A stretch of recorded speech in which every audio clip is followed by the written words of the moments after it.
meio da noite, eu acordei com a sensação de alguém se sentando devagar na beira da cama.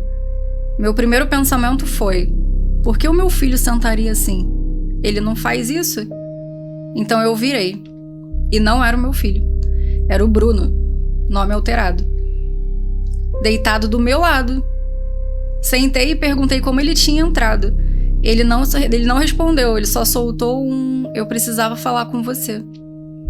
E eu disse que quando se precisa falar com alguém, não se entra escondido no quarto, que se liga, se manda mensagem ou qualquer outra coisa do tipo.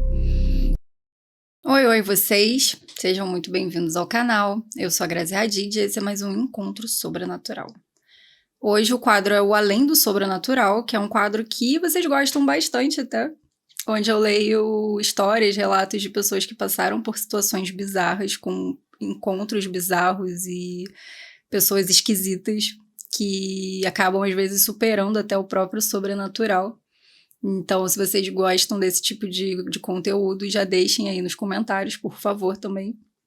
Se puder, deixem o seu like, se inscrevam no canal para poder ajudar aqui. Se você tiver algum relato ou história que queira contar, o endereço está aqui embaixo, o endereço do e-mail está aqui embaixo na descrição do vídeo. E, sem muito mais enrolação, vamos às primeiras histórias de hoje. E a primeira vai ser O Cara no Trem de Tóquio. Vamos lá. Eu moro em Tóquio e pego aqueles trens lotados todo dia. Ali rola um acordo silencioso. Todo mundo tenta facilitar a vida de todo mundo. Mochila na frente, homem não senta ocupando 2 lugares e essas coisas. E isso vale para quando tá super lotado.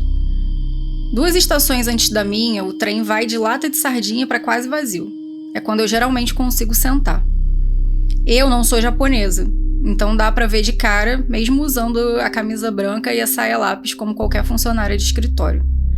Quase sempre eu sou a única mulher visivelmente não japonesa no meu vagão de manhã. Mas apesar da aparência, eu falo japonês fluentemente.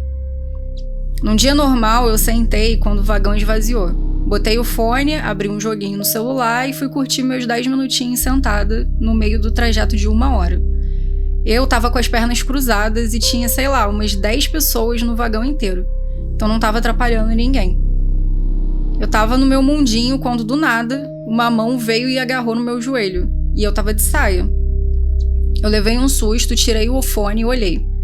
Era um senhor japonês, magro, de uns 60 e poucos anos.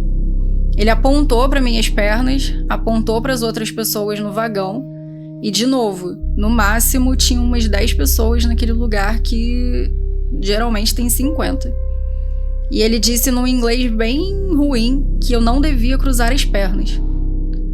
Eu fiquei tão surpresa que eu comecei a responder em japonês, explicando que o trem não estava cheio e que eu não estava no caminho de ninguém.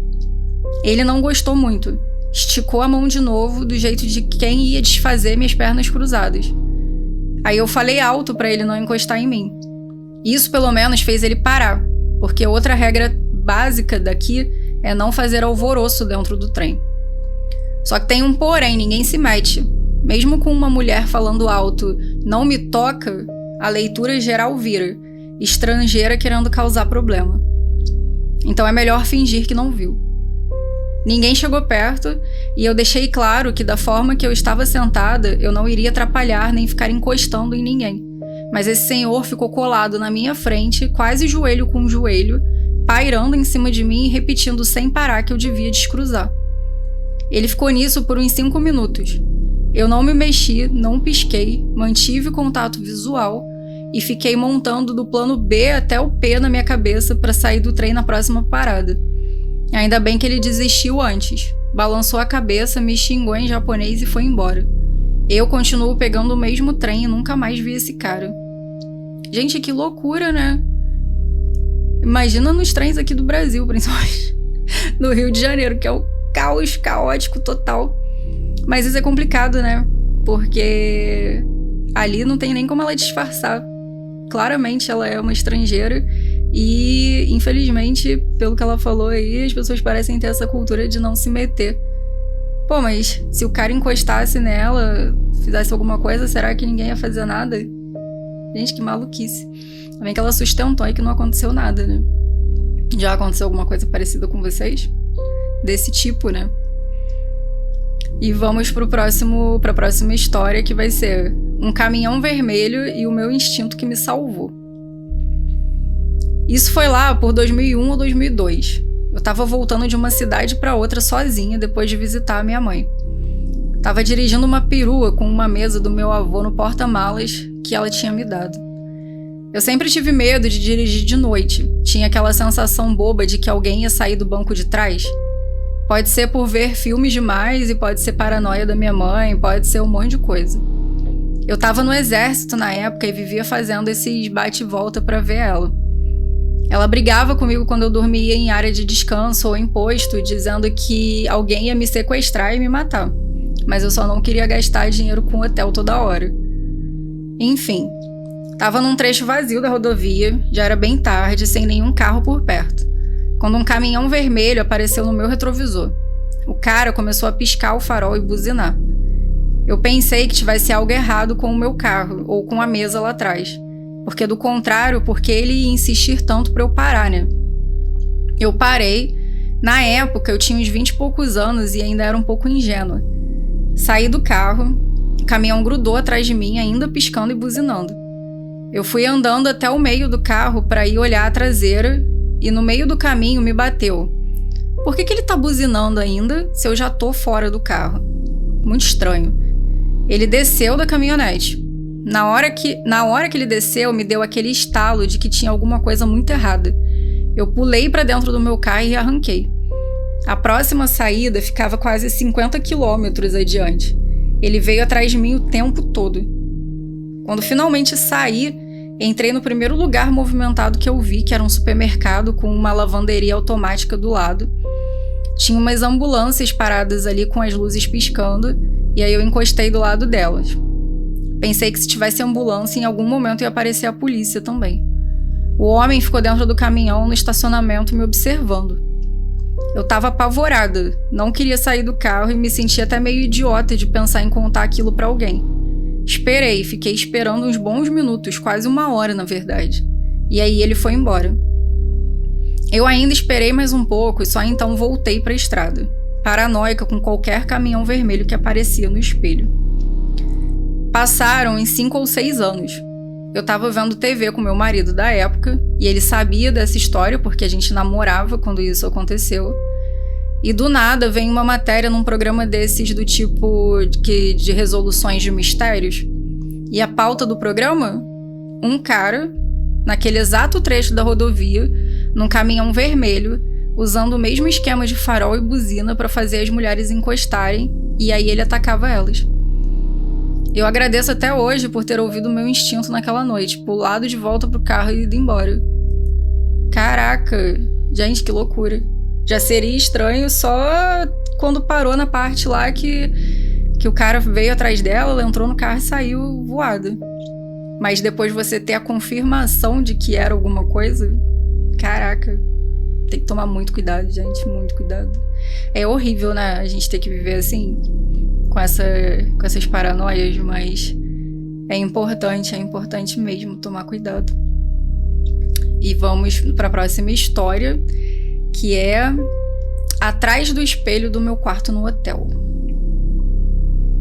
Segunda passada, eu e o pessoal do trabalho voltamos pro hotel depois de um dia no campo. Eu e a Megan, que é a minha colega de trabalho, fomos andando até os nossos quartos, e quando eu abri a porta do meu, eu vi alguém no banheiro. Soltei um oi, meio automático, mas não tive nenhuma resposta. Meu primeiro instinto foi achar que era a camareira por algum motivo. Até ver a minha bolsa com as minhas roupas na mão dessa pessoa. Eu falei pra Megan que tinha uma mulher no meu quarto e, já virando pra intrusa, perguntei o que ela estava fazendo com as minhas coisas. A mulher começou a murmurar que a chave dela ainda funcionava e que por isso ela tinha entrado. E eu tava em choque e ela, obviamente, nervosa por ter sido pega. Largou a minha bolsa, ficou fuçando na bolsa dela e numa sacola plástica branca e foi se arrastando pra porta. Perguntei o que tinha na sacola, porque eu pensei que ela podia ter pego alguma coisa minha. E ela disse que eram coisas dela e abriu pra eu olhar. Dei uma conferida rápida, não vi nada meu e no susto e sem processar direito eu acabei deixando ela ir. Terminei de entrar no quarto e estava tudo revirado. Dei uma geral rápida para ver o que faltava. Os eletrônicos estavam no lugar, eu fui no banheiro e vi as minhas roupas íntimas, biquíni e roupa normal, tudo socado de qualquer jeito dentro das minhas malas. Até meu passaporte estava enfiado ali. No balcão eu reparei que ela tinha pego a minha medicação. E aí eu não pensei em mais nada além de recuperar aquilo e sair correndo atrás dela. Desci, rodei lavanderia, lateral do hotel e nada. Voltei, aceitei que eu não ia achar. E aí eu e a Mega descemos pro saguão, relatamos o que rolou e ligamos pra polícia. De volta ao quarto, esperando a viatura, notei um taco de metal em cima da cama. Era um pouco maior do que os tacos tradicionais de madeira. E tinha uma lanterna acoplada na ponta. Ela deve ter largado quando saiu na pressa. Tinha também um colar que provavelmente caiu da bolsa dela quando ela estava trocando as coisas de lugar. Eu estava realmente apavorada, principalmente porque eu achei que ela tinha ido embora com a minha medicação e eu preciso dela. A polícia chegou, pegou os nossos depoimentos e deu uma olhada no quarto. Apontei uma coisa que me incomodou. Tinha um pó de drywall na pia. Ninguém entende de onde tinha vindo. A gente inspecionou porta e janela atrás do sinal de arrombamento e nada. Ficamos naquela hipótese de chave reserva, apesar da recepção jurar que era impossível daquilo acontecer. O policial chamou mais 2 policiais de apoio, achando que a mulher podia estar por perto. Depois dos depoimentos, sem muito mais o que fazer, eles foram saindo.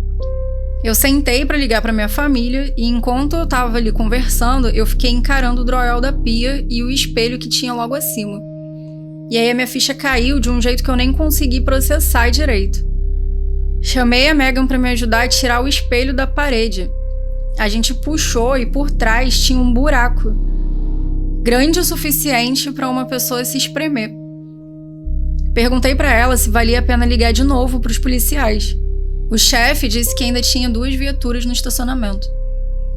Desci para avisar, a policial mulher meio que revirou os olhos e o policial mais novo disse que ia subir para ver. Os 2 voltaram, olharam o buraco e encontraram um acampamento ali dentro. Travesseiros, cobertores, cigarros, roupas, escovas de dente. A mulher estava morando no vão atrás do meu espelho. Sabe-se lá há quanto tempo. Ela tinha acesso ao meu quarto o tempo todo. O vão era de uns 60 centímetros entre 2 fileiras de quartos. Era um corredor técnico deixado para reforma. Um dos policiais chamou o primeiro de volta para fotografar. No rádio, ele falou que aquilo ali era impossível, mas quando ele subiu, ele ficou tão chocado quanto a gente. Fizemos as malas e caímos fora na hora. E o mais doido é que provavelmente ela estava ali há bem mais tempo. Na última vez que a gente ficou nesse hotel, eu sentia cheiro de cigarro do nada e achei que era alguém fumando no banheiro e o cheiro passando pela ventilação. Mas não, era uma usuária fumando do outro lado do meu espelho. Eles também acharam outros buracos cobertos por espelho, coisa de obra mal finalizada. Ou seja, ela podia ter entrado em outros quartos quando as pessoas saíam. Foi muito louco, ainda tô tirando um tempo pra me recuperar. Gente, eu tô chocada com essa história. Nos Estados Unidos tem muito isso, né, cara? Eu não sei se é por conta das construções, né, das estruturas deles, mas que a gente mais vê, tem até um nome específico que agora eu não vou lembrar, dessa galera que mora na casa dos outros e as pessoas nem percebem. Caraca, que loucura, cara, que loucura. Mara que ela só estivesse ali roubando mesmo, né? E não pra alguma coisa pior. O que vocês acharam dessa história? Eu achei muito louca. Ai, vamos pra próxima, que vai ser a história real que me tira o sono. Eu tinha um amigo que eu mesma apresentei ao ocultismo. A gente já curtia tudo que era bizarro e paranormal. Então eu achei que seria só mais um interesse em comum. Só que ele mergulhou tão fundo que o assunto virou a única coisa sobre a qual ele queria falar. Ele cortava qualquer conversa no meio para puxar de volta para símbolos, rituais, mitologia. Era rude, sim, mas eu pensei que era só uma fase. E por mais estranho que ele ficasse às vezes, eu não queria simplesmente sumir. Ele era um cara muito fechado, depressivo, com pouquíssimos amigos. Com as mulheres, as coisas nunca engatavam. A família não era exatamente presente na vida dele. O mundo dele era pequeno, então eu tentava ser um ponto de apoio. E por muito tempo, ele foi normal. Nós jogávamos videogame, saíamos pra ver filme, meu namorado sempre ia junto com a gente, parque, piscina, aquele rolê de sempre. A virada veio quando ele começou a usar drogas alucinógenas. Eu, pessoalmente, vejo psicodélicos como coisa séria. Só que ele passou a produzir em casa, e eu prefiro nem saber como. E a usar todo dia, várias vezes ao dia. Pra quem não conhece, o efeito do que ele usava é aquela sensação curtíssima e violentamente intensa. Você some do corpo e cai num lugar que parece outra realidade. Eu mesma, uma vez, vi um dragão num caleidoscópio impossível, e cada pessoa vê uma coisa. Agora, imagino o que isso faz na cabeça de alguém usando mais de 30 vezes por dia. Ele começou a dizer que era Osíris encarnado. Falava que via hieróglifos egípcios no dia a dia. Contava que conversava por 1 hora com entidades no quarto, inclusive quando não tinha usado. E aí soou um alarme na minha cabeça e eu pedi para ele parar. Que ele fizesse um detox de meses para voltar a pisar no chão da realidade. Eu ainda estava por perto porque, sinceramente, ele precisava de alguém por perto. Ele era muito ligado à irmã. Então eu mandei mensagem para ela e expliquei o que estava acontecendo e pedi que o convencesse a buscar ajuda psiquiátrica. Não sei se ela entendeu a gravidade da situação. A gente mal se conhecia e ela é bem mais nova do que nós. Agora eu vou pular pro dia em que a coisa virou um pesadelo. Meu namorado marcou de encontrar esse amigo no parque, mas eu não queria ir.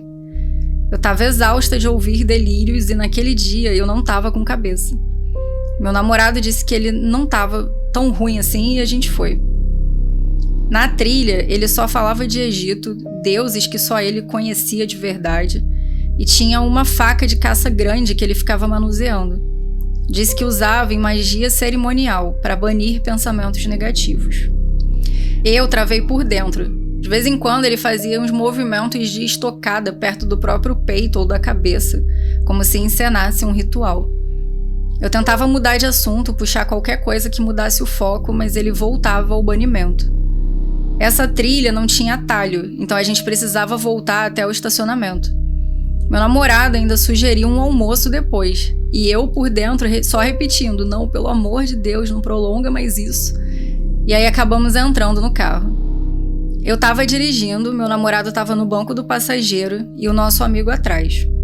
No meio do trânsito, numa área de lojas e restaurantes, eu ouvi o barulho da fivela do cinto e em seguida um som que eu reconheci na hora. Olhei de relance pelo espelho e tive a confirmação que eu menos queria. Ele estava se tocando no banco de trás, com as calças abaixadas, num movimento inconfundível. Ali eu senti o meu estômago embrulhar e as minhas mãos começaram a tremer. Entrei num modo automático de congela e dirige. Eu só conseguia pensar na faca no bolso dele e no quão fora de si ele estava. Eu não sabia como ele reagiria se eu confrontasse, né? E o mais surreal é que o meu namorado não percebeu nada e continuou falando de qualquer assunto. E eu só conseguia ouvir os meus próprios pensamentos que não ficavam quietos. Chegamos ao restaurante, meu namorado desceu para buscar a comida e eu fiquei no carro com o nosso amigo. Fingindo que rolava o feed do celular, mas na verdade eu estava acompanhando cada movimento dele com o canto do olho. Ninguém disse nada. Quando meu namorado voltou, eu soltei aquela de sempre, que estava cansada, que o dia tinha sido longo, que era melhor levar o amigo ao carro dele para encerrar por ali. Voltamos ao estacionamento e ele ficou parado sem se mexer. Eu tive que ser direta e pedir para que ele descesse, entrasse no carro dele e fosse para casa. Ele desceu, deu a volta, foi até o lado do passageiro do próprio carro e aí o meu alarme interno gritou. Ele tirou uma arma de uma bolsa no banco e começou a caminhar na nossa direção. Eu não sei explicar porque eu fiz isso, mas eu saí do meu carro e fui até ele, tomada por um misto de raiva e medo. Parei a menos de 1 metro, vi que era uma arma lá específica e que estava carregada. Ele estava chorando, com um olhar completamente perdido. E eu repetia, quase num loop, querendo entender o que ele estava fazendo. Eu disse que ele precisava entrar no carro e ir para casa. Ele não disse nenhuma palavra, mas por algum motivo ele voltou pro carro e foi embora. Ali eu decidi, nunca mais.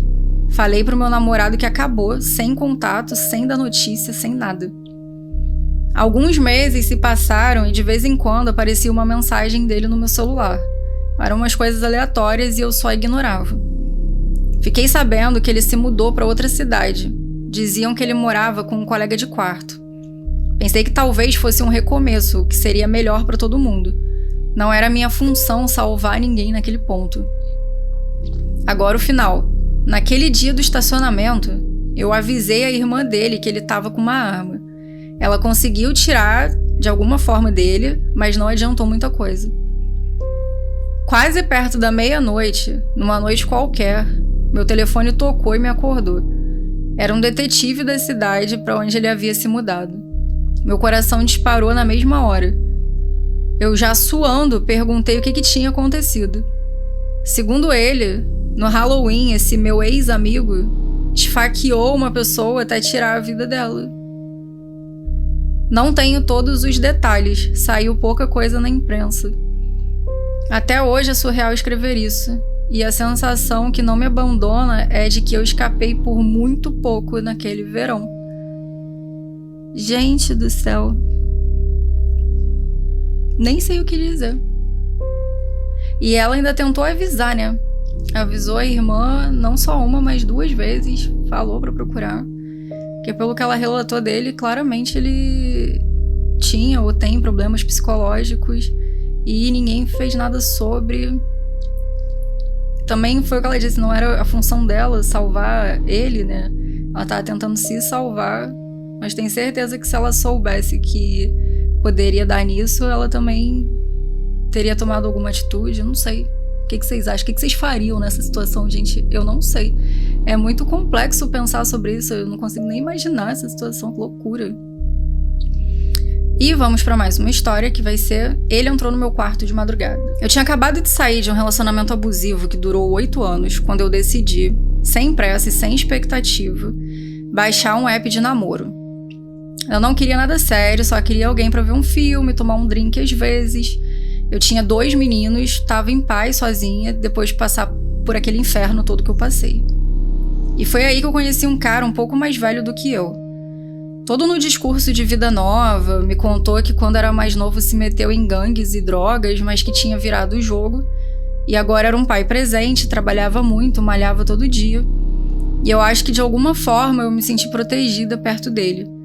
E eu também carregava meu passado meio caótico, mas já tinha virado essa página, então parecia que a gente combinava. Fomos ao cinema, jantar, essas coisas normais. Só que ele começou a exigir cada vez mais do meu tempo. E eu não conseguia abrir mão de todo o meu tempo livre. Ele ficava com raiva disso, com raiva de verdade.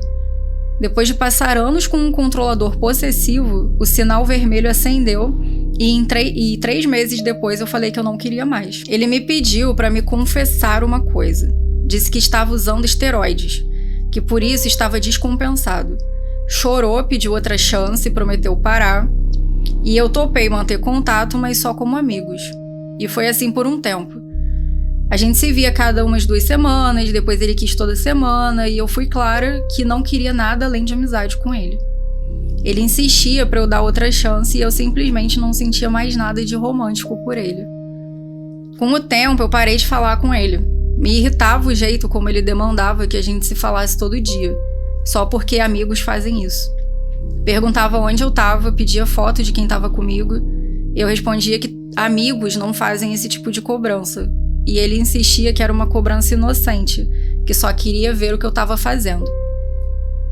E nisso, 6 meses se passaram. Eu não falava com ele e tava tudo bem, vivendo a minha vida. Numa noite em que o meu caçula tava com o pai, eu saí com uns amigos para um bar perto de casa. Meu filho mais velho, com 13 anos, ficou em casa. Eu voltei cedo, umas 10 da noite, deitei e dormi. E um detalhe da casa: eu morava num condomínio seguro, estava quase 1 ano lá. Deixava a porta de vidro do pátio entreaberta à noite por causa do vento, mas mantinha a tela sempre fechada. Meu quarto era perto do pátio. O quarto do meu filho ficava no mezanino, mais perto da porta de entrada. No meio da noite, eu acordei com a sensação de alguém se sentando devagar na beira da cama. Meu primeiro pensamento foi: por que o meu filho sentaria assim? Ele não faz isso? Então eu virei. E não era o meu filho. Era o Bruno, nome alterado. Deitado do meu lado. Sentei e perguntei como ele tinha entrado. Ele não respondeu, ele só soltou um: eu precisava falar com você. E eu disse que quando se precisa falar com alguém, não se entra escondido no quarto, que se liga, se manda mensagem ou qualquer outra coisa do tipo. Na minha cabeça, jurei que ia matar meu filho por ter deixado ele entrar. Ele respondeu que não tinha mais meu número e que precisava falar antes que fosse tarde. Eu ignorei o antes que fosse tarde porque eu tava puta da vida, mas alguma coisa me mandou ficar calma. Falei devagar que a gente podia conversar, mas não daquele jeito, que era pra ele ir embora e me ligar no dia seguinte. Ele levantou, deu a volta, veio pro meu lado, começou a esfregar os meus ombros e foi subindo pra minha nuca. Você quer mesmo conversar? Ele perguntou baixinho. Eu olhei nos olhos dele e repeti. Quero falar, mas não assim. Me liga amanhã. Ele me encarou um segundo e soltou meus ombros e disse ok. Foi até a porta de vidro do pátio, saiu e pulou o muro. Ali eu entendi como ele tinha entrado. Levantei voando, chequei meu filho, ele não tinha ouvido nada. Tranquei tudo e não preguei mais o olho naquela noite. De manhã eu mandei mensagem dizendo que se eu visse ele no meu prédio, na minha rua, perto de mim, eu chamaria a polícia e nunca mais fala comigo. Se você tá se perguntando por que eu não liguei pra polícia na hora, eu sabia que ele tinha uma arma. Eu temia uma vingança. E sendo sincera, eu achava que a polícia iria lá, ouviria e deixaria ele ir embora. E eu ficava com medo do depois. De qualquer forma, funcionou. Ele me deixou em paz e ficamos anos sem contato.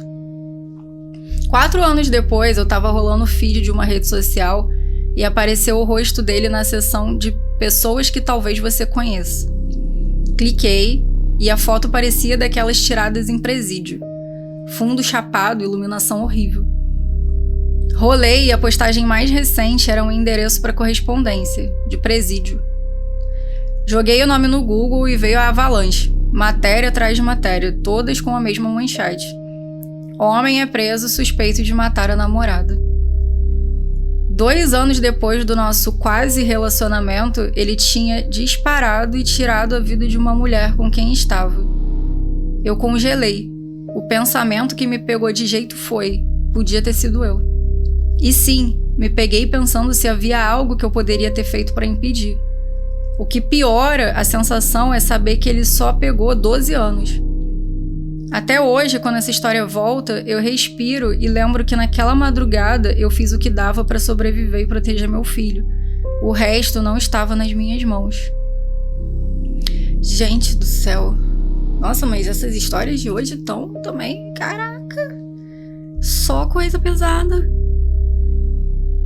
Cara, eu não sei. Eu acho que foi alguma coisa mesmo que orientou ela ali, alguma intervenção divina, intuição, sei lá, pra ela conseguir falar com ele calma, manter a calma.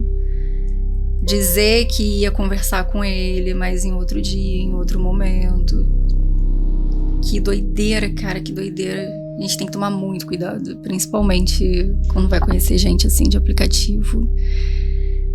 Hoje nem as pessoas que você conhece há muito tempo dá pra você colocar a sua mão no fogo, né? Imagina a pessoa que você acabou de conhecer. Gente, que loucura. Me contem aí o que vocês acharam. E vamos pra próxima história, que vai ser: passei a noite na casa da minha amiga. Gente, então, Essa história aqui, ela tem um aviso de conteúdo de menção e comportamento sexualmente inadequado. Então, se você tem algum gatilho, eu sugiro que você pule. Não ouça a história, tá? Não vai ter nada explícito aqui, mas eu sei que pode ser gatilho para algumas pessoas, então se você tiver, pule o vídeo, tá bom? Pule esse relato. Eu tinha 15 anos e tinha acabado de me transferir para uma escola nova. Em poucas semanas eu fiz uma amiga que vou chamar de Kyla. E a minha mãe deixou eu passar a noite na casa dela. Cheguei animada lá, a mãe dela era um amor, o clima da casa era leve e eu até consegui fazer umas piadas com os dois. O pai era mais do tipo que só resmunga e olha de lado, mas ok também. Por volta das 10 bateu o sono. Eu, que era cabeça de vento como sempre, esqueci de levar pijama e peguei emprestado uma camiseta da Kyla, que ia até o meu joelho. Ela também estava usando algo do tipo para dormir. Nós dormimos na mesma cama, normal, de noite do pijama. Eu sabia que dormir só de camiseta, com calcinha, óbvio, não era a melhor ideia do mundo, mas eu tava entre amigos e confiei. Apaguei. Sabe quando o sono puxa você pro fundo? Em algum momento eu acordei com a sensação da coberta se movendo. Eu abri o olho meio pela metade e vi uma sombra se afastando da cama. A coberta caiu. Eu pisquei 2 vezes, reconheci o contorno como o do pai da Kyla e voltei a dormir. Fui burra, sim, mas eu estava grogue, e o cérebro, às vezes, escolhe a explicação que causa menos pânico. Não demorou tanto para a sensação voltar. De novo a coberta sendo levantada devagar. Dessa vez eu fiquei quieta e olhei só com um dos olhos, e era ele, sem dúvida nenhuma. Ele estava do meu lado da cama, levantando a coberta. A camiseta tinha subido enquanto eu dormia, então as minhas coxas estavam de fora. Eu me sentei de repente e ele largou a coberta imediatamente, como se tivesse tomado um susto e se afastou. Foram precisas 2 tentativas para minha cabeça conectar os pontos. E o medo veio de uma vez só. Pensei em todas as formas horríveis de como aquilo poderia terminar. Puxei a coberta até o meio das pernas, fingi que ainda estava com sono, porque eu não queria dar nenhuma pista de que estava muito consciente. Ele se afastou para perto da TV e soltou uma desculpa qualquer, do tipo que tinha entrado para baixar o volume da TV. Eu só concordei com a cabeça e ele ficou ali por uns 3 minutos, olhando de vez em quando para ver se eu deitava de novo. Se eu tivesse raciocinado na hora, o simples fato dele aguardar eu dormir de novo já seria suficiente para eu acordar a casa, né? Mas por algum milagre ele saiu do quarto. Eu peguei o celular e tentei ligar para os meus pais às 3 da manhã, mas ninguém atendeu. Enquanto eu alternava entre ligações e mensagens, eu percebi que ele nunca chegou a se afastar do corredor e do banheiro ali, que ficava em frente ao quarto. A cada poucos minutos a cabeça dele aparecia na fresta da porta, porque ele estava esperando eu fechar os olhos. Foi nessa hora que caiu a minha ficha. Éramos só nós 2 acordados naquela casa, e eu nunca me senti tão sozinha e tão vulnerável em toda a minha vida. Eu abri o WhatsApp e mandei mensagem para uns amigos. Era uma forma de me sentir menos isolada. Eu poderia ter acordado a Kyla naquele momento, mas não acordei. Eu estava com medo. E sim, não queria arriscar perder a primeira amiga na escola nova. Então eu fiquei no celular a noite toda em modo vigia até ela acordar. Pedi para ela ir comigo ao banheiro porque eu estava tremendo. E quando o sol já tinha nascido, eu contei o que aconteceu. Ela implorou para eu falar com a mãe dela. Eu não queria, eu estava morrendo de vergonha, medo, tudo junto, mas falei. E ela foi comigo até a minha casa e não arredou o pé até eu contar para minha mãe também. As 2 tomaram a frente, conversaram e ele saiu de casa. E a Kyla é minha amiga até hoje. Sou grata por ser uma pessoa que acorda fácil, porque o que me acordou nas 2 vezes foi só o movimento da coberta levantando. Um detalhe que é mínimo, né? Se isso não tivesse me acordado, eu nem gosto de imaginar o que poderia ter acontecido, além de olhar, né? Nunca mais dormi com porta sem tranca em casa de ninguém. Gente, que ódio desse relato, cara, que ódio. Mas é isso. Fica aí o alerta, né? A gente já não pode confiar, é o que a gente tava falando agora, a gente não pode confiar nem em quem a gente conhece, vai confiar nos outros. Quando eu era criança, que tinha que ir na casa de amigo, fazer trabalho, escola, eu nunca fui muito de dormir na casa dos outros, não. Mas até pra fazer trabalho, minha mãe perguntava quem ia estar lá, com quem que a pessoa morava, e se fosse possível de vir fazer na nossa casa, né? Não de eu ir até a pessoa. Gente, não dá pra confiar não, cara. Não dá pra confiar, de verdade. Eu fiquei com muito ódio desse relato, dessa história. Assim, eu nem sei o que dizer, sabe? Porque a gente não tem nem noção da quantidade de vezes que esse tipo de coisa pode acontecer, né? E quantas vezes mais ele continuaria fazendo. Mas assim, quando ela falou que contou pra amiga e a amiga dela implorou pra... Aí eu achei que a amiga dela ia implorar pra não falar nada, né? Mas ainda bem que foi uma pessoa sensata também. E falou pra ela, implorou pra ela contar, e a mãe dela tomou a frente, porque a gente também sabe que muitas vezes não é isso que acontece, né? Que é justamente o contrário. A pessoa que sofreu, que o que aconteceu acaba passando por mentirosa, enfim. Que bom que pelo menos isso aconteceu. E é isso, gente. Essa vai ser a última história de hoje. Já fiquei pé da vida aqui, já me estressou essa história. E essas foram as histórias de hoje, espero que vocês tenham gostado. Muito obrigada para quem ficou aqui até o final. Se você gostou, por favor, deixe o seu like, se inscreve no canal, quem não é inscrito.